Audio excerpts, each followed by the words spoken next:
4 de abril é aniversário do Robert Downey Jr. E você sabia que ele já saiu escrachado de Hollywood ganhando salários de 500 mil dólares e terminando com 75 milhões de dólares e se tornando um dos atores mais bem pagos da história do cinema? O Robert Downey Jr., quando ele se transformou no Tony Stark lá em 2008 com o filme do Iron Man, ele teve um salário simples de apenas 500 mil dólares. Perante o mercado cinematográfico de Hollywood, não é um salário tão alto. Porém, ele não estava com muita moral na época. Mas a partir disso, o filme foi um sucesso, ele foi consagrado como um verdadeiro Tony Stark e a partir disso, a vida desse cara mudou. E logo em seguida, ele já veio com a sequência do Iron Man 2 e ele já teve um salário bem mais tranquilo, 10 milhões de dólares, que é equivalente mais ou menos ali ganhando 163 mil dólares por minuto em tela. E a coisa só vai melhorando porque em 2012 ele volta no papel do Tony Stark, porém no filme dos Avengers. E o filme dos Avengers um fenômeno, um sucesso absoluto, mais de 2 bilhões de dólares de bilheteria. E sabe qual que é a bagatela que o Robert Downey Jr. ganhou nesse filme dos Avengers?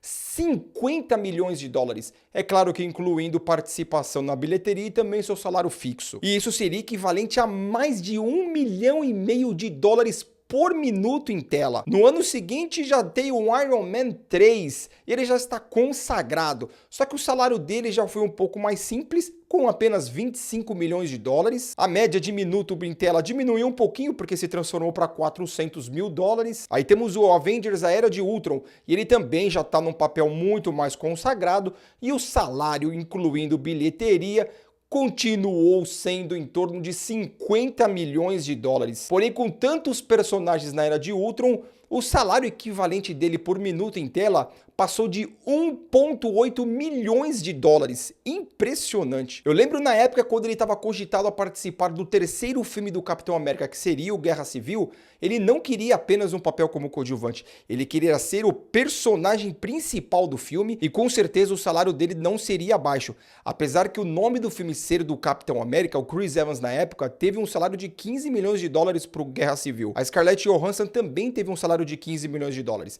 Eu consegui confirmar a informação que o Robert Downey Jr. também teve 15 milhões de dólares, mas as más línguas dizem que o salário dele, incluindo participação em bilheteria, passou dos 40 milhões de dólares. Eu não encontrei essa informação. Se você sabe disso, deixa nos comentários. Logo em seguida, nós tivemos o primeiro filme do Tom Holland, que é o Spider-Man Homecoming, porque sim, ele tinha uma interferência na vida do novo Peter Parker no universo cinematográfico da Marvel. O salário dele foi mais simples, de apenas 5 milhões de dólares. Porém, o salário dele equivalente por minuto em tela passou de 625 mil dólares. Quando chegam os dois outros filmes dos Avengers, que é o Infinity War e o Endgame, a coisa muda de patamar, muda de status e o Robert Downey Jr. tem um ganho para cada um desses filmes de 75 milhões de dólares. Só que essa primeira sequência do Infinity War, onde que temos a apresentação do Thanos, por minuto equivalente em tela, o salário do Robert Downey Jr. passou de 4,4 milhões de dólares. No Endgame, é claro que ele tinha muito mais participação em tela, realmente ele era o centro e o foco do filme, junto com o Chris Evans como Capitão América,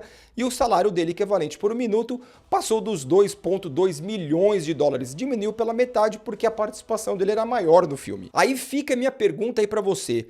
Fale um número nos comentários. Qual será o salário do Robert Downey Jr., a volta dele, porém agora como Doomsday, no próximo filme dos Avengers Doomsday? Olha, será que passa de 100 milhões de dólares?